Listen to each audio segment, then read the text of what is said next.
കാസർഗോഡ് ജില്ല എക്കാലവും പിന്നോക്ക ജില്ലയെന്ന ഓമന പേരിലറിയാൻ വിധിക്കപ്പെട്ട ജില്ല. ഇതാരുടെ പിഴവ്? നിയമസഭയിലേക്കും ലോകസഭയിലേക്കും ഞങ്ങളും ജനങ്ങളെ വോട്ട് ചെയ്ത് അയക്കുന്നുണ്ട്. എന്നാൽ അവരെല്ലാം മൗനം പാലിക്കുന്നത് എന്തുകൊണ്ടാണ്? അവരാരും ജില്ലയ്ക്ക് വേണ്ടി ശബ്ദമുയർത്താത്തതും എന്തുകൊണ്ടാണ്? ഒരു ചെറിയ രോഗത്തിന് പോലും അന്യ സംസ്ഥാനത്തേക്കും അതുപോലെ മറ്റുള്ള ജില്ലകളിലേക്കും ഓടേണ്ടി വരുന്ന കാസർഗോട്ടെ ജനങ്ങൾ 2013 കാസർഗോഡ് ഒരു മെഡിക്കൽ കോളേജിന് തറക്കല്ലിട്ടു. അന്നിട്ട തറക്കല്ല് പിന്നെ അനങ്ങിയത് വർഷങ്ങൾക്ക് ശേഷമാണ്. ഇനി ഇവിടെ നടക്കുന്ന ചില രസകരമായ കാഴ്ചകളുണ്ട്. മറ്റു ജില്ലകളിൽ പോയിട്ട് മറ്റു സംസ്ഥാനങ്ങളിൽ പോലും ഇന്നേ വരെ ആരും കാണാത്ത അപൂർവമായ ചില കാഴ്ചകൾ. കാസർഗോഡ് മെഡിക്കൽ കോളേജിൽ വരുന്ന രോഗികളെ ബെറ്റർ ട്രീറ്റ്മെന്റിനായി സജസ്റ്റ് ചെയ്യുന്നത് കാസർഗോഡ് ജില്ലാശുപത്രിയിലേക്കാണ്. ഇതൊക്കെ നിങ്ങൾ എവിടെയെങ്കിലും കണ്ടിട്ടുണ്ടോ? ഇതൊക്കെയാണ് കാസർഗോഡുകാരുടെ ദുർവിധികൾ. പിന്നോക്ക ജില്ല എന്ന ഓമന പേര് കാസർഗോഡിനെ വിട്ട് ഒരിക്കലും പോകരുത്. ഇത്തരത്തിലുള്ള കാര്യങ്ങളാണ് ഇവിടുത്തെ ജനപ്രതിനിധികൾ ചെയ്തുകൊണ്ടിരിക്കുന്നത്. വാസ്തവത്തിൽ ജനപ്രതിനിധികൾ മാത്രമാണോ കുറ്റക്കാർ? ഒരിക്കലുമല്ല.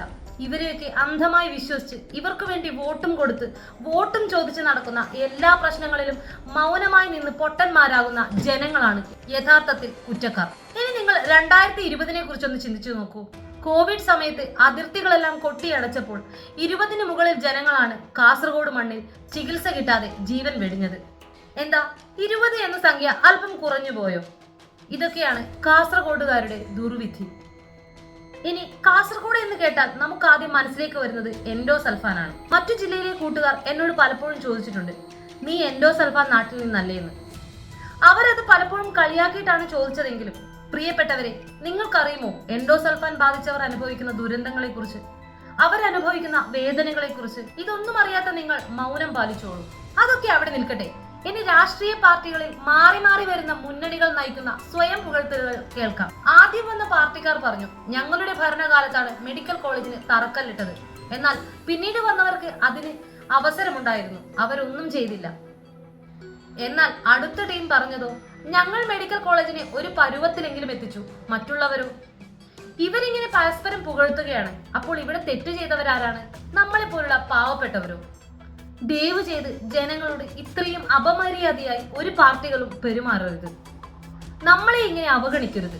എന്നാൽ എല്ലാത്തിൽ നിന്നും ഇവർ നമ്മളെ അപമാനിക്കുന്നില്ല കേട്ടോ. ഒരു കാര്യത്തിൽ എന്നും ഇവർ കാസർഗോഡിനാണ് മുൻതൂക്കം കൊടുക്കുന്നത്. എല്ലാ ജാഥകളുടെയും തുടക്കം കാസർഗോഡ് നിന്നാണ്. പൊതുവെ കാസർഗോഡുകാർ വളരെ നിഷ്കളങ്കരാണ്.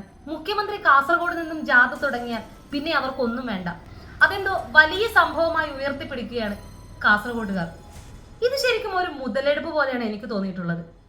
ഇവിടെ എന്താ ജനാധിപത്യമല്ലേ? എല്ലാ അണികളെയും ഒരുപോലെ സേവിക്കുന്നതല്ലേ ജനാധിപത്യം? അങ്ങനെയെങ്കിൽ കാസർഗോഡുകാർക്ക് എന്താ വല്ല കുഴപ്പവുമുണ്ടോ?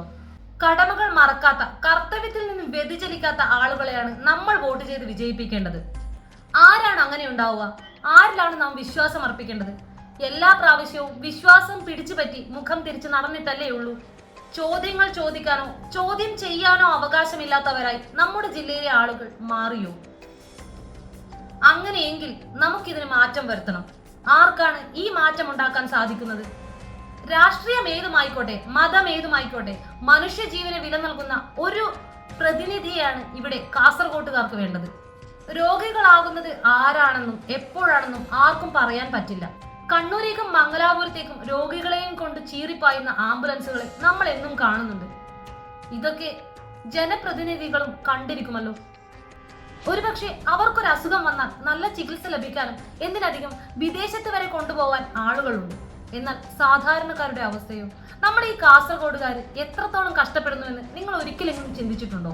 11 വർഷം പിന്നിട്ടിട്ടും ഒരു മെഡിക്കൽ കോളേജ് പോലും പൂർത്തിയാക്കാൻ കഴിയാത്ത ഈ ദുരവസ്ഥയ്ക്ക് പരിഹാരം കാണാൻ ഒരു ജനപ്രതിനിധിക്ക് സാധിക്കുന്നില്ല എങ്കിൽ പിന്നെ എന്ത് കാണാനാ നമ്മൾ വോട്ട് ചെയ്യുന്നത്?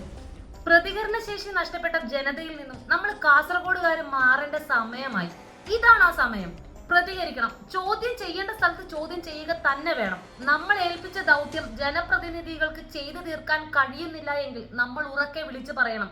അവരത് ചെയ്യുവോളം നമ്മൾ അവരെ ഓർമ്മിപ്പിച്ചുകൊണ്ടേയിരിക്കണം. ഭരണപക്ഷം മാത്രം ഒരിക്കലും നന്നായാൽ പോരാ, അവരെക്കാൾ ഉറച്ച ശബ്ദത്തിൽ പറയാൻ പറ്റുന്ന നല്ലൊരു അടിപൊളി പ്രതിപക്ഷവും നമുക്ക് വേണം. നിർജീവമായ പ്രതിപക്ഷവും കടമ മറന്ന ഭരണപക്ഷവും ഈ നാടിന്റെ ശാപമാണെന്ന് നമ്മൾ ഓർക്കണം. നല്ല ശക്തമായൊരു ഭരണപക്ഷം വന്നാൽ തീരാവുന്ന പ്രശ്നങ്ങൾ മാത്രമേ നമ്മൾ ഈ കാസർഗോഡുകാർക്ക് ഇന്നുള്ളൂ. പിന്നോക്ക ജില്ല എന്ന ഓമന പേര് നമുക്കിനി മാറ്റിയെടുക്കണം. ചികിത്സ കിട്ടാതെ ഒരു ജീവൻ പോലും കാസർഗോഡ് മണ്ണിൽ ഇനി പൊലിയാൻ അനുവദിക്കരുത്. ദുരന്തത്തിൽ ജീവിക്കുന്നവർക്ക് ഭരണപക്ഷം എന്നും ഒരു കൈത്താങ്ങാവണം. നാളെ പോളിംഗ് ബൂത്തിലേക്ക് പോകുന്ന എല്ലാവരോടും എനിക്കൊന്നേ പറയാനുള്ളൂ, അനുഭവങ്ങളാണ് നമ്മളുടെ പാഠങ്ങൾ. നമ്മളാണ് രാജാക്കന്മാർ, അവർ നമുക്ക് വേണ്ടിയാണ് പണിയെടുക്കേണ്ടത്. അങ്ങനെയെങ്കിൽ ചിന്തിച്ചു നൽകുക ഓരോ വോട്ടും. ഇനി നമുക്ക് കാസർഗോഡിന്റെ ശക്തമായ ഒരു വാക്ക് കേട്ടുകൊണ്ട് തന്നെ ഈ വീഡിയോ അവസാനിപ്പിക്കാം. 3 രാഷ്ട്രീയ പാർട്ടിയുടെ പ്രതിനിധികളോടും ഞാൻ ചോദിക്കുകയാണ്, നിങ്ങൾക്ക് നാണമില്ലേ വന്നിട്ട് ഇങ്ങനെ പറയാമെന്ന് ചോദിക്കാനാണ് എനിക്ക് ആഗ്രഹം. 3 പേരോടും ഞാൻ ചോദിക്കട്ടെ, ഇവിടെ നിങ്ങൾ കുറെ വികസനം പറഞ്ഞല്ലോ. എന്താണ് വികസനം? കഴിഞ്ഞ ഒരു 2 ആഴ്ച, ഒരു 1.5 മാസം മുമ്പ് സംഭവിച്ചത് എന്താണെന്നറിയോ? ശ്വാസം കിട്ടാത്ത ഒരു കുഞ്ഞിനെ എടുത്തുകൊണ്ട് അമ്മ ജില്ലാ ആശുപത്രിയുടെ ICUലേക്ക് വന്നപ്പോ ICUവിൽ ഒഴിവില്ല. പ്രാണവായുവിന് വേണ്ടി മക്കളെയും കൊണ്ട് പരിയാരത്തേക്ക് ഓടേണ്ടി വന്നു. ഇതാണ് നിങ്ങളുടെ വികസനം? കോവിഡ് കാലത്ത് അതിർത്തികൾ അടയ്ക്കപ്പെട്ടപ്പോ 20 പേര് ഇവിടെ മരിച്ചു വീണു. ഇതാണോ നിങ്ങളുടെ വികസനം? നിങ്ങൾ പറഞ്ഞല്ലോ അവര് 18 മാസത്തെ തന്നില്ല, ഇവർ 6 മാസം തന്നില്ല. നിങ്ങൾക്ക് നാണമില്ലേ? ഗാന്ധിയെ കൊന്നതിന് 2 പക്ഷമുള്ള നാടാ സാറേ ഇത്.